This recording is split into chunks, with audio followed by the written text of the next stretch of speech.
Episode 89. God, we're getting so close to episode 100 already. Will these comics make good film and television shows? We got Ultimate Spider-Man doesn't even come out yet. And we have Thrawn with Star Wars with Vader. And we have James Bond 007. So let's check them out right now.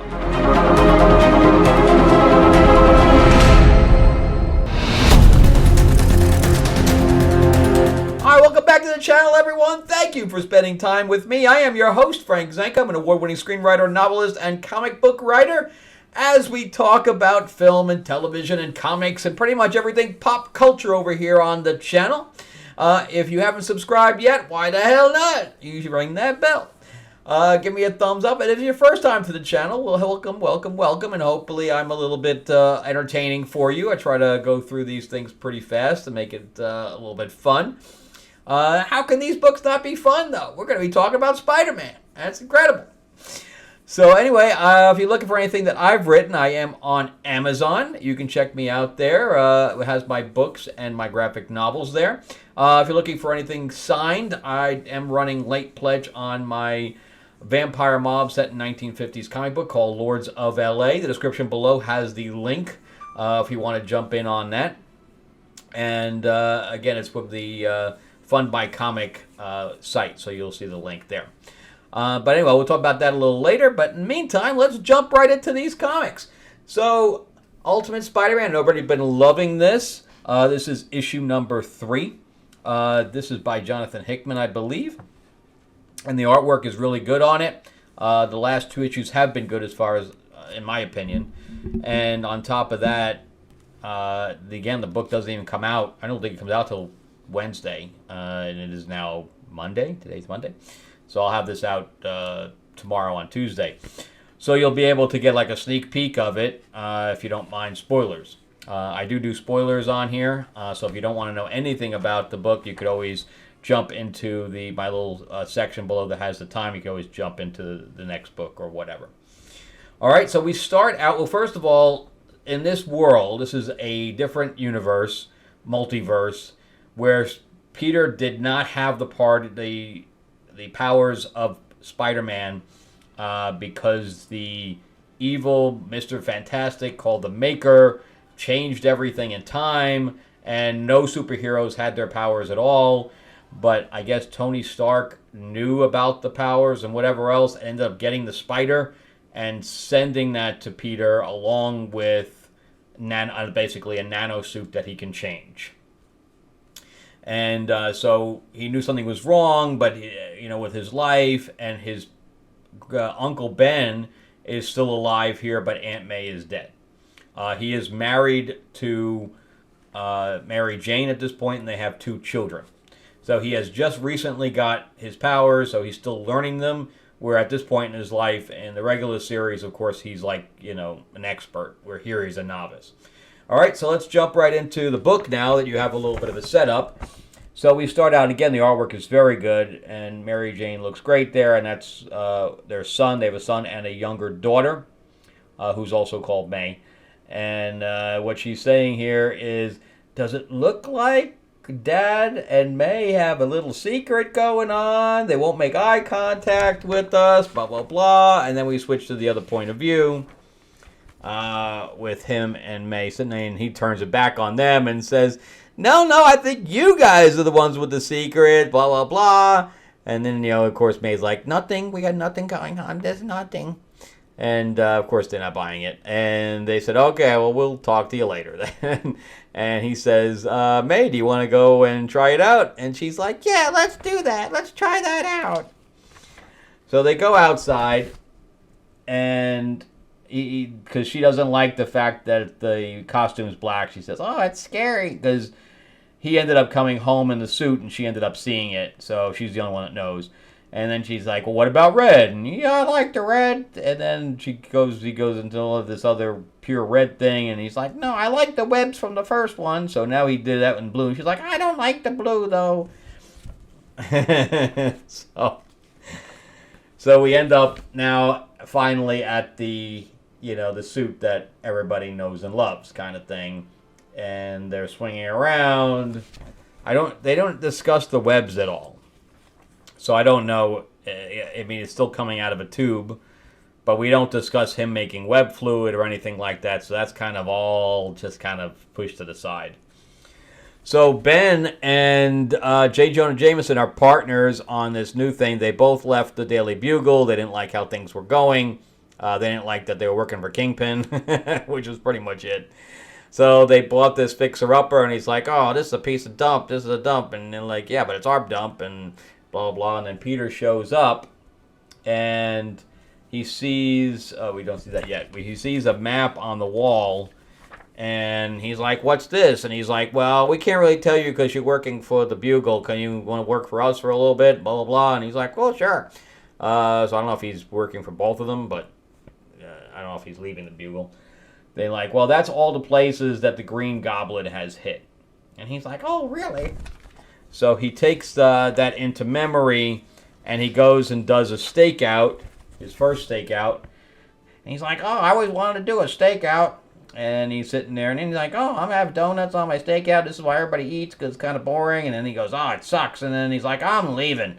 And I guess that he's been doing that for like a few days now. But right when he's ready to leave, we have the Goblin show up, and he is trailing behind this version of Bullseye. I really like the costume on Bullseye. I think I like it a lot. But take a look at this.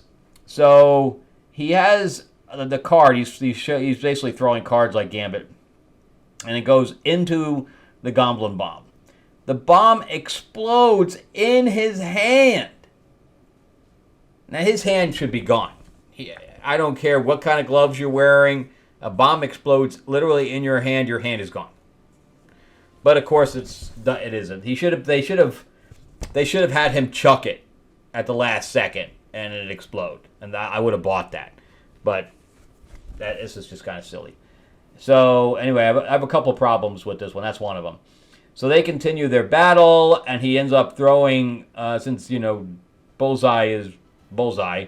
He ends up throwing the cards. I guess they're electric cards, and he puts them all into like the seam of his suit, so it kind of renders him useless.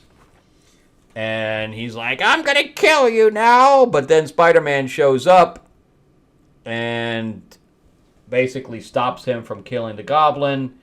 And we get now we have a fight scene with Spider-Man. Oh, that's right. He hits the girder. He's like, oh, you missed, because he says, I never miss. And he says, no, you missed. He said, I went aiming for you. And he hits the girder, so the girder's crashing onto Spider-Man, but then he gets hit in the back by Goblin, and then he finishes Goblin off with a few more electric cards, and he's like, well, your savior's gone now, so I'm going to destroy you. But, of course, Spider-Man's not dead. We get a really, really nice piece of art right there of him taking down Bullseye, which I think is great. And Goblin has his glider kind of clutch him and take him away. And here comes my next problem with this. So he's like, well, who are you? He's like, well, I'm not going to tell you who I am. He's like, well, I'll just find out myself. And he Bluetooths, like he connects his Bluetooth or whatever else, he syncs it to Spider-Man's suit that was created by Stark, who knows where, when, or whatever else. But somehow he syncs it and he takes the mask off. I don't think that's how it works, man. I don't think you can just sync with any technology. I have a big problem with that. But then the other guy takes his suit off and it ends up being Harry Osborn, which does look like, the Harry, the Prince of Wales. Hi, I'm Harry. And he's like, hi, how you doing? And he says, let's talk about it. And he goes, sure. But overall, it's a very good issue. I just have those two problems with it. I don't think the syncing would work. I don't like that at all. I don't think should be able to. I don't think they should have known each other's identities that quickly. I got a serious problem with that. And then, of course, the other problem as well. But overall, I really like it, and I like this new origin story and life for Peter, and I think it really works. All right, so let's jump into Thrawn Alliances. So this is taken from the novel, of which I have behind me, that Timothy Zahn actually signed for me right here. So I've only read about halfway through this, but I don't think this is translating into comics extremely well, because every 2 pages, so there's 2 stories going on. One is Vader and Thrawn searching for this disturbance in the Force that the Emperor sent them on. And, of course, they're not playing nice for the most part, because Vader doesn't like taking orders, and I don't think he ever would. And then, of course, then you also have Anakin and Thrawn, younger, obviously. So they've worked together twice, just under Vader and Anakin having 2 different identities. And they're searching for Padme, who was researching what happened to her friend who died. She finds her body. So every 2 pages, you're going back and forth and back and forth and back and forth, and to the point where I don't even know what the hell's going on anymore. I'm totally confused by what's one story and what's the other story, and this will scramble your brain, trying to keep them both separate. They should have done book A and book B, and then connected it if it connects, because I don't see this thing connecting at all at this point. So it should have connected already if it was going to. But anyway, so there's the ship is flying away, and Vader and Thrawn have the troopers attack these pirates that had attacked them on the planet's surface. And it's good to see troopers actually working as a team, and as not a team that's just there to get shot. And boom, we're already in the next thing now. So now they're on this planet. What is it, Batu?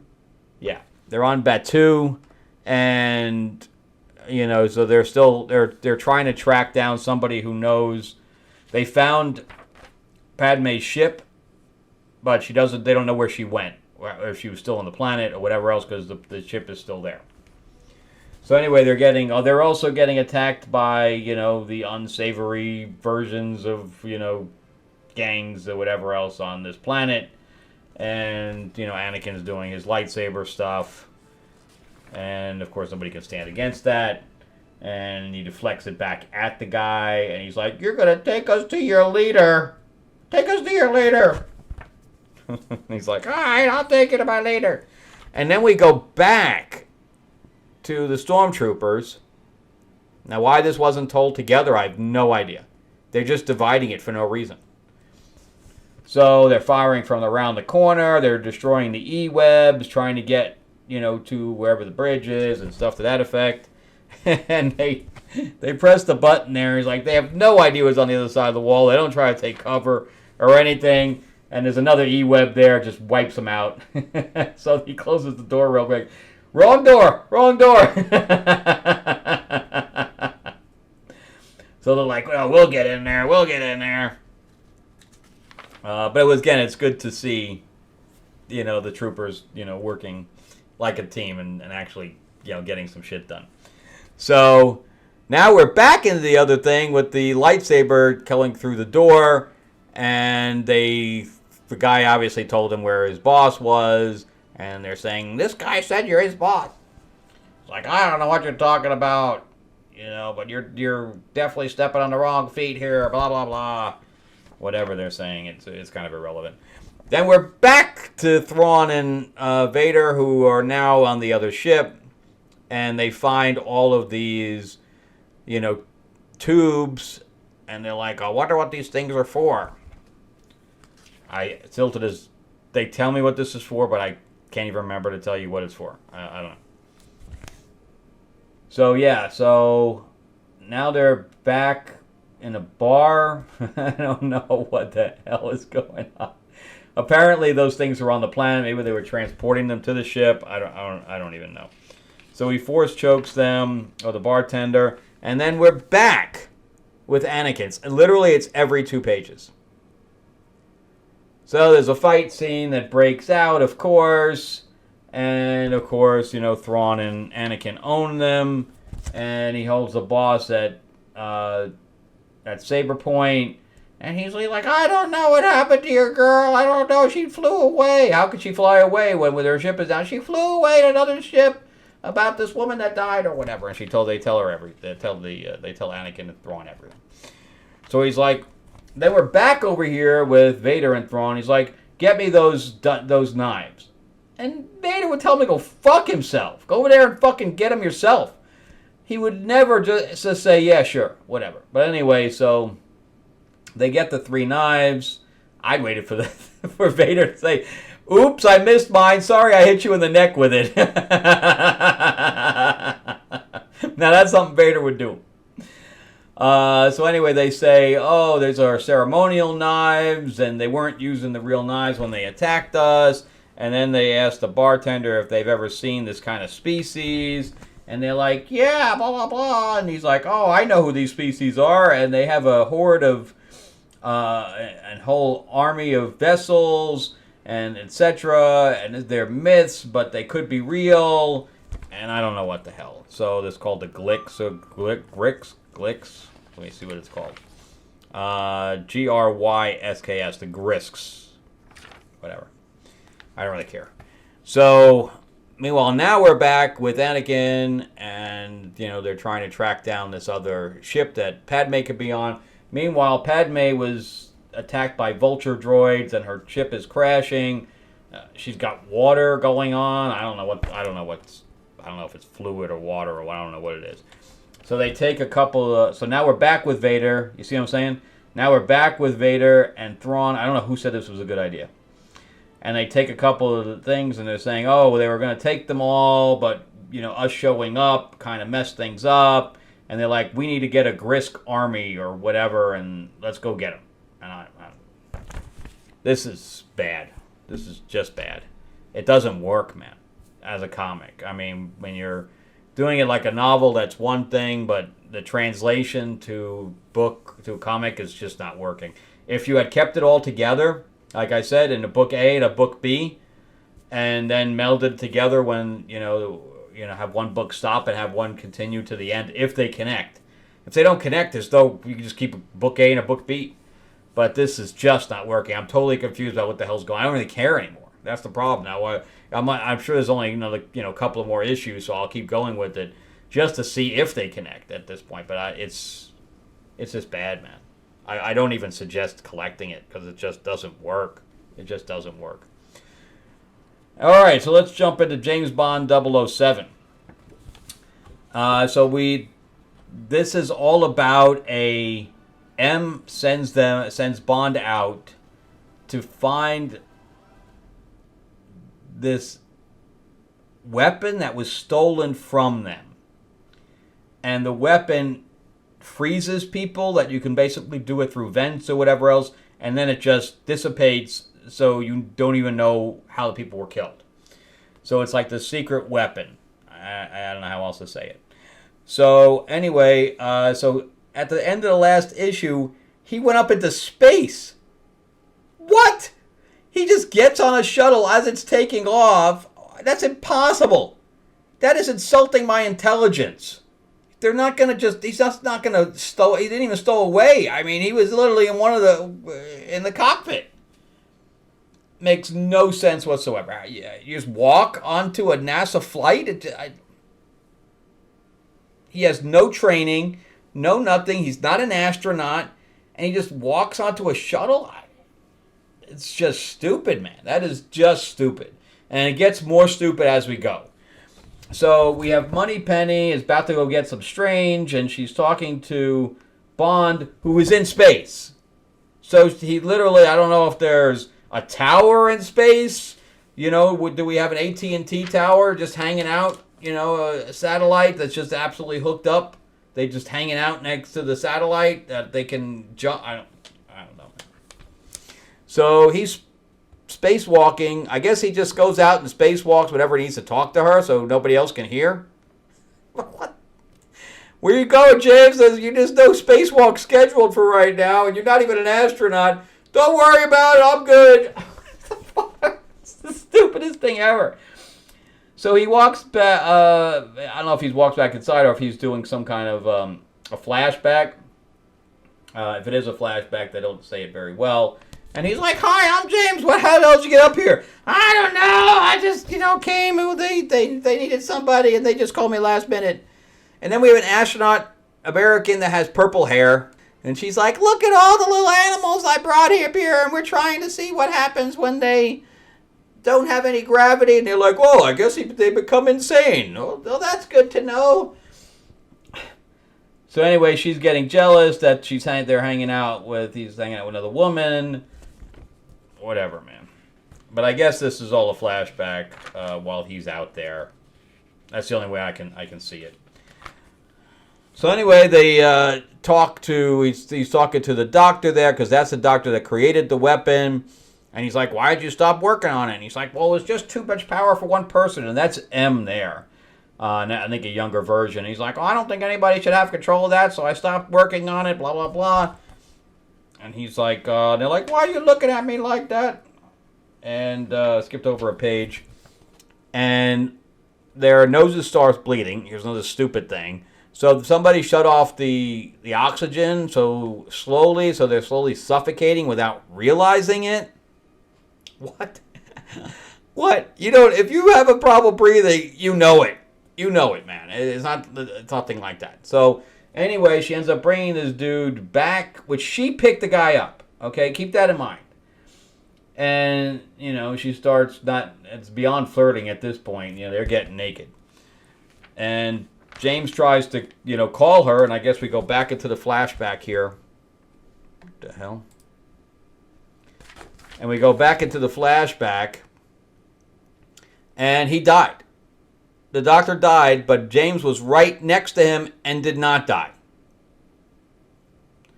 So that's where he goes out to the spacewalk. So again, I think that was all a flashback, so he can go outside and talk to her. So her phone's ringing, and she's like, you like toys? Because I need to get up for a second. And if he's there to kill her, he's just gonna let her up. That's stupid, dude. The people in this comic have zero brains. So he's getting a gun ready while she's like, "What's taking you so long?" And this is her apartment. Okay, let me put that in context here. I don't know why it's her apartment, but so she blows up her own apartment. She throws a grenade at him in her own apartment. She ain't getting that security deposit back, that's for sure. And nobody comes. The fire department doesn't come. Nothing. And there's no fire. She threw it right at the couch. There's no fire. There's an explosion with no fire. Whatever. So she's like, "Oh, I just killed the guy that came to get me, blah, blah, blah."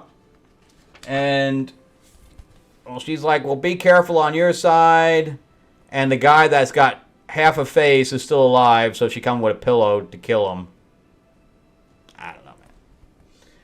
So then the American purple-haired girl comes out, and I guess she's going to try to kill him with a screwdriver. "I'm going to screw you to death, buddy! Not the way you like it either." And here's where it gets really stupid. If you didn't think it was stupid enough already. This is Garth Ennis right now writing. And so he's like, "What's that crawling in my suit? Oh my God, it's a big fucking snake!" And he's like, "Well, how'd that get in there?" "I put that in there, and you put it all on, and you didn't feel anything."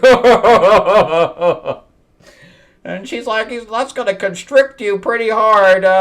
Watch out. I hope you're wearing underwear." How does somebody not feel a big fucking snake when they put on their suit? Explain that to me. And that's the last thing, is that it's going to bite her. Garbage.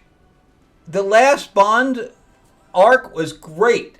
It was really good. It was like a loyalty change, and his partner was a former double O, and you didn't know if she was a good guy or a bad guy, and there was this cat and mouse all the way through it, where she was his partner, and then she'd disappear, blah blah blah, and it was really good. And then I come in there, but they're celebrating. This is Garth Ennis, blah blah blah, and I get this, and it's complete freaking garbage.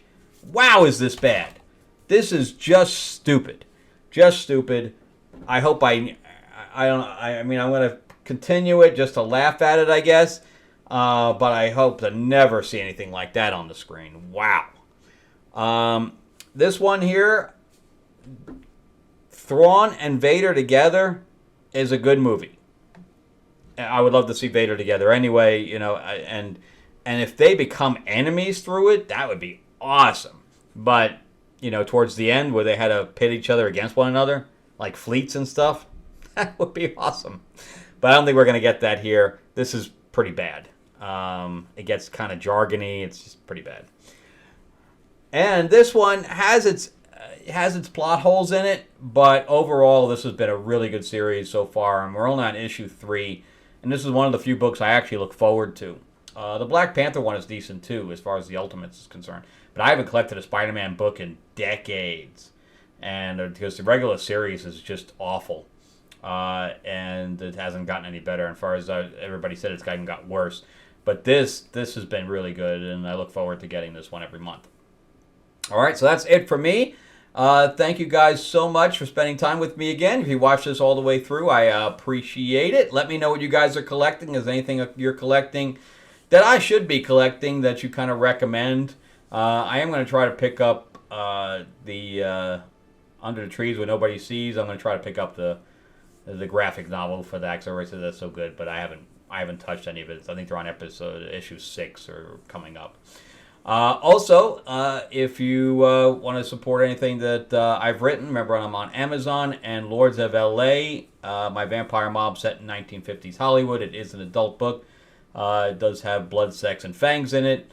Marilyn Monroe makes an appearance. I have vampire on vampire action. It is an action, supernatural action book, and it's we have Panther in there now, so we have a monster. It's going to be pretty cool at the end of that.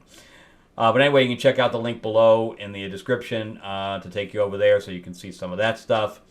And then on top of that, Mark Spears and I are working on our card game still, and I'm just gonna, it's gonna gradually go until we actually launch until May. The artwork is amazing. It's a deck builder area control based on classic monsters, so you're able to play as a classic monster, whether it be Frankenstein or Dracula, Wolfman, etc. And you're conducting or creating a little army, and then we're also doing a Wizard of Oz, Dark Wizard of Oz expansion. It's going to be pretty fun. Anyway, I've been play testing the hell out of that, and I just sent the stuff over to China to get made, so I can send out some of my samples to reviewers and stuff like that. All right, well, thank you very much. And remember to give me the thumbs up, give me the like, give me the subscribe. If you're not subscribed already, why the hell not? It's free. Click the little bell icon, click the thumbs up icon. Any kind of engagement you have helps me with the algorithm and helps me grow the channel out. So check out some other videos as well if you like this one. And I will see you guys on the next episode. Getting to 100.